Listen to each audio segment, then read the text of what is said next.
یکجا کرنا آسان کام نہیں۔ ایسے واقعات کی جزیات کو قرآن و حدیث کی چھلنی میں سے گزارنا انتہائی ضروری ہے۔ تو آئیے سنتے ہیں قصہ سیدنا موسیٰ علیہ السلام کا۔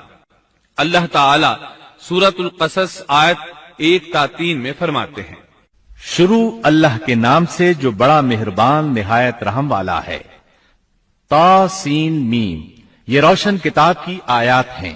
ہم آپ کے سامنے موسیٰ اور فرعون کا صحیح واقعہ بیان فرماتے ہیں ان لوگوں کے لیے جو ایمان رکھتے ہیں۔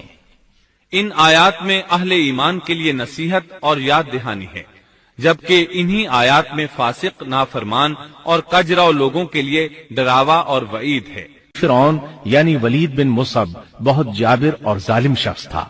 ظلم و جبر کی ان آخری حدوں کو پہنچ گیا تھا جن تک شاید انسانوں میں سے کوئی بھی نہ پہنچا ہوگا، یہاں تک کہ اس نے رب ہونے کا دعویٰ کر دیا۔ وہ اللہ تعالیٰ کا انکار کرتے ہوئے کہا کرتا تھا۔ فرعون کہنے لگا، اے درباریوں، میں تو اپنے سوا کسی کو تمہارا معبود نہیں جانتا۔ کہنے لگا، تم سب کا رب میں ہی ہوں۔ اس نے الوہیت اور ربوبیت دونوں میں اللہ تعالی سے جھگڑا کیا۔ یقیناً فرعون نے زمین میں سرکشی کر رکھی تھی اور وہاں کے لوگوں کو گروہ گروہ بنا رکھا تھا اور ان کے ایک فرقے کو کمزور کر رکھا تھا، اور ان کے لڑکوں کو تو ذبح کر ڈالتا تھا اور ان کی لڑکیوں کو زندہ چھوڑ دیتا تھا۔ بلا شک و شبہ وہ تھا ہی فساد کرنے والوں میں سے۔ اس نے لوگوں کے گروہ اور جماعتیں بنا رکھی تھیں۔ فرعون کے زمانے میں بنی اسرائیل سب سے حقیر اور کم درجہ قوم تھی۔ فرعون نے انہیں حد درجے ذلیل اور بے عزت بنا رکھا تھا۔ سبھی کو معاشرے میں نچلے طبقے میں شمار کیا جاتا تھا، جبکہ مصر میں یہی لوگ شاہانہ زندگی گزارا کرتے تھے۔ فرعون نے اعلان کرا رکھا تھا کہ بنی اسرائیل سب کے سب غلام ہیں۔ وہ ان سے زر خرید غلاموں کی طرح مزدوری لیا کرتا تھا۔ ان کی عورتوں سے لونڈیوں باندیوں جیسا برتاؤ کیا جاتا تھا۔ وہ جو چاہتا تھا ان سے کرتا تھا۔ اس نے یہ حکم اپنی رعایا میں عام دے رکھا تھا۔ مصر کے باشندے اعلیٰ درجے کے لوگ سمجھے جاتے تھے، وہ قبطی کہلاتے تھے۔ فرعون نے بنی اسرائیل کو غلام اور محکوم بنا رکھا تھا، اور اس نے ان میں سے ایک فرقے کو کمزور کر رکھا تھا۔ بنی اسرائیل اس ذلت سے نجات پانے کا انتظار کر رہے تھے، اور اس کی وجہ یہ تھی کہ انہیں ایک بشارت ملی ہوئی تھی۔ اس کے مطابق ان کا نظریہ تھا کہ فرعون کے گھر سے ایک بچہ نکلے گا جو انہیں نجات دلائے گا، اور یہ بھی بیان کیا جاتا ہے کہ یہ بشارت انہیں اس طرح ملی تھی کہ خود فرعون نے خواب دیکھا تھا کہ بیت المقدس سے آگ نکل کر مصر کی جانب بڑھتی چلی آ رہی ہے۔ وہ آگ مصر میں موجود تمام لوگوں کو جلائے ڈالتی ہے، مگر اس آگ سے بنی اسرائیل کے گھر محفوظ رہتے ہیں۔ فرعون نے اس خواب کی تعبیر کاہنوں سے پوچھی۔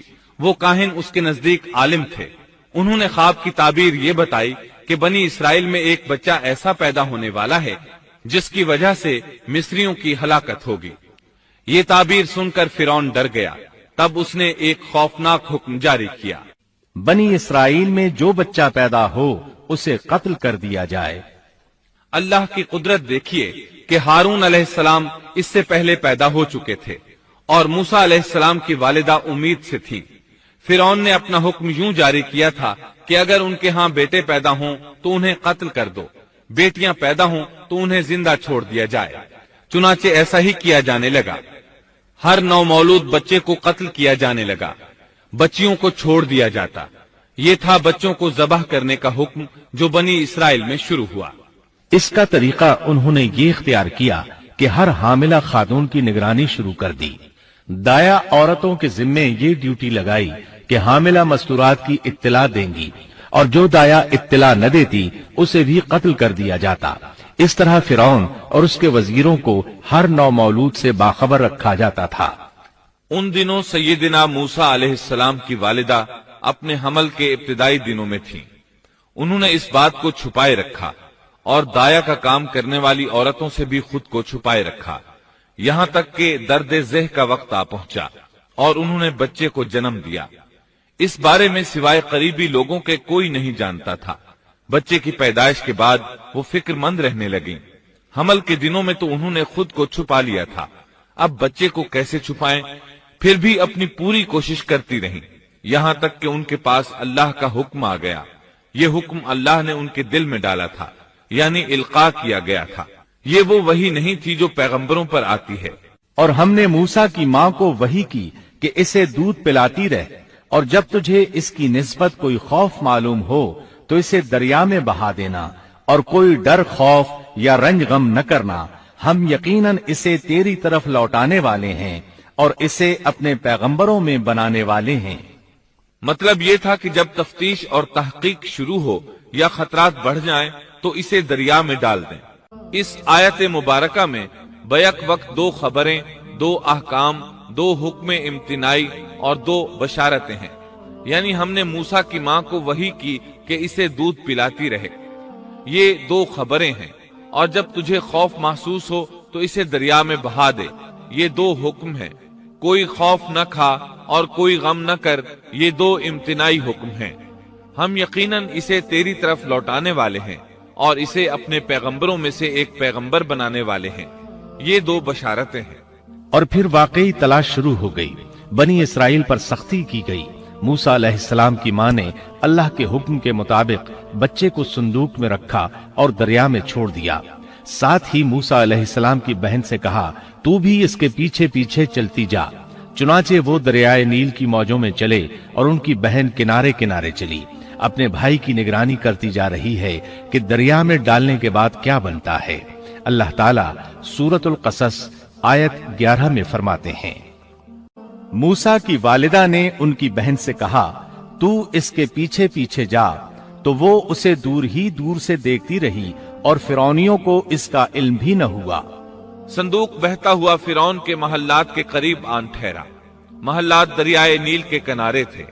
اللہ تعالیٰ سورۃ القصص میں فرماتے ہیں، آخر فرعون کے آدمیوں نے صندوق اٹھا لیا، آخرکار یہی بچہ ان کا دشمن ہوا اور ان کے رنج کا باعث بنا۔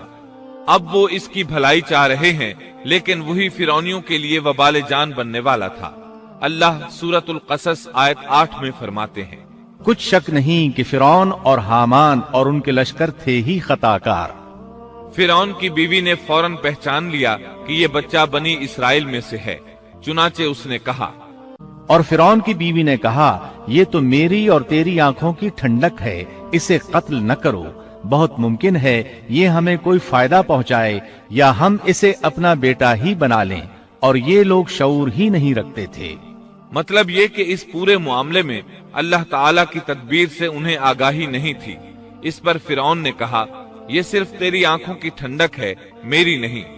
میں نہیں چاہتا بنی اسرائیل کا کوئی بچہ میری نگرانی میں پلے، لہٰذا یہ صرف تیری ہی آنکھوں کی ٹھنڈک ہے۔ ابن عباس رضی اللہ عنہما فرماتے ہیں، اگر فرعون یہ بات کہہ دیتا کہ یہ میری بھی آنکھوں کی ٹھنڈک ہے تو اللہ تعالیٰ اسے ہدایت دے دیتا، لیکن اس نے یوں کہا، یہ صرف تیری آنکھوں کی ٹھنڈک ہے، میری نہیں۔ اور پھر ہوا بھی یہی۔ موسیٰ علیہ السلام آسیہ کی آنکھوں کی ٹھنڈک بن گئے، فرعون کی آنکھوں کی ٹھنڈک نہ بنے۔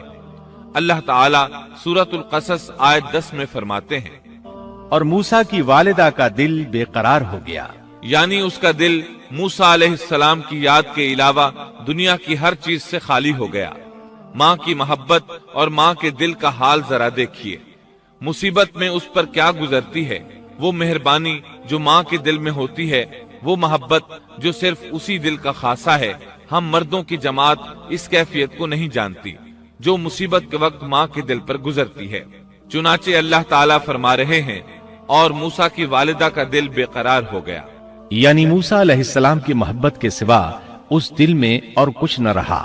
ہر وہ چیز جو اسے دنیا میں پیاری تھی موسیٰ کی محبت پر غالب نہ آ سکی، بس دل میں موسیٰ ہی موسیٰ تھے۔ اللہ تعالیٰ سورۃ القصص آیت 10 میں فرماتے ہیں، قریب تھیں کہ اس واقعے کو بالکل ظاہر کر دیتی اگر ہم ان کے دل کو ڈھارس نہ دے دیتے، یہ اس لیے کہ وہ یقین کرنے والوں میں رہے۔ اب دیکھیے اللہ تعالیٰ کے کام، ان کے نور چشم کو کس طرح ان کی طرف واپس لوٹایا۔ بچہ جب محل میں پہنچا تو اس نے دودھ کے لیے رونا شروع کر دیا۔ اس کے پاس دودھ پلانے والیاں لائی گئیں، لیکن بچے نے کسی عورت کا دودھ نہ پیا۔ آخر وہ بچے کو اٹھا کر باہر لائے۔ اللہ آیت 12 میں فرماتے ہیں، اور ان کے پہنچنے سے پہلے ہم نے موسیٰ پر دائیوں کا دودھ حرام کر دیا تھا، جو عورت بھی آپ کو دودھ پلانے کی کوشش کرتی ناکام ہو جاتی۔ اب ظاہر ہے یہ رکاوٹ تو اللہ تعالیٰ کی طرف سے تھی، کوئی دودھ پلانے میں کامیاب ہو بھی کیسے سکتی تھی۔ ادھر موسیٰ علیہ السلام کی بہن دور کھڑی یہ سب دیکھ رہی تھی۔ سورۃ القصص آیت 12 میں ہے، یہ کہنے لگیں کیا میں تمہیں ایسا گھرانہ نہ بتاؤں جو اس بچے کی تمہارے لیے پرورش کرے اور ہوں بھی وہ اس بچے کے خیر خواہ۔ انہوں نے پوچھا، اے بچی تو کیسے جانتی ہے کہ وہ اس بچے کی خیر خواہی کریں گی؟ بچی نے جواب دیا، اس لیے کہ وہ ایک غریب گھرانہ ہے، جب انہیں معلوم ہوگا کہ یہ بچہ فرعون کے گھر سے آیا ہے تو انہیں انعام و اکرام ملنے کی امید رہے گی۔ اس گھر میں ایک نیک سیرت خاتون ہے، وہ اس بچے کو بخوشی دودھ پلانا قبول کرے گی۔ انہوں نے کہا، چلو ٹھیک ہے۔ چنانچہ آپ کی بہن انہیں گھر لے آئی۔ والدہ محترمہ نے بچے کو دودھ پلایا تو آپ نے فوراً دودھ پینا شروع کر دیا۔ سیدہ آسیہ نے ان کی طرف پیغام بھیجا کہ وہ محل میں آ جائے اور جب تک بچہ دودھ پیتا رہے وہ اس کے پاس محل ہی میں رہے، لیکن موسیٰ علیہ السلام کی ماں نے انکار کر دیا۔ انہوں نے کہا، میرے اہل و عیال ہیں، میرے خاوند بھی ہیں، لہٰذا ان کے ہوتے ہوئے میں گھر نہیں چھوڑ سکتی۔ اب چونکہ بچے نے کسی اور کا دودھ پینا قبول نہیں کیا تھا، اس لیے وہ خود بچے کو لے کر آتے تھے۔ اس طرح موسیٰ علیہ السلام کی والدہ کا بے حد احترام ہونے لگا۔ فرعون کے ہر کارے تحفے تحائف ان کے گھر لانے لگے۔ اللہ تعالیٰ آیت 13 میں فرماتے ہیں، پس ہم نے اسے اس کی ماں کی طرف واپس پہنچایا تاکہ اس کی آنکھیں ٹھنڈی رہیں اور آزردہ خاطر نہ ہو، اور جان لے کہ اللہ کا وعدہ سچا ہے، لیکن اکثر لوگ نہیں جانتے۔ اس طرح موسیٰ علیہ السلام شاہی محل میں پلنے بڑھنے لگے، یہاں تک کہ 18 سال کے خوبرو نوجوان ہو گئے۔ اللہ تعالیٰ آیت 14 میں فرماتے ہیں، اور جب موسیٰ اپنی جوانی کو پہنچ گئے اور پورے توانا ہو گئے تو ہم نے انہیں علم و حکمت عطا فرمایا۔ نیکی کرنے والوں کو ہم اسی طرح بدلہ دیا کرتے ہیں۔ سبيل مريح تنهد يا صاحي كي تستريح وغص الدعاء الخفي الصريح يا سعد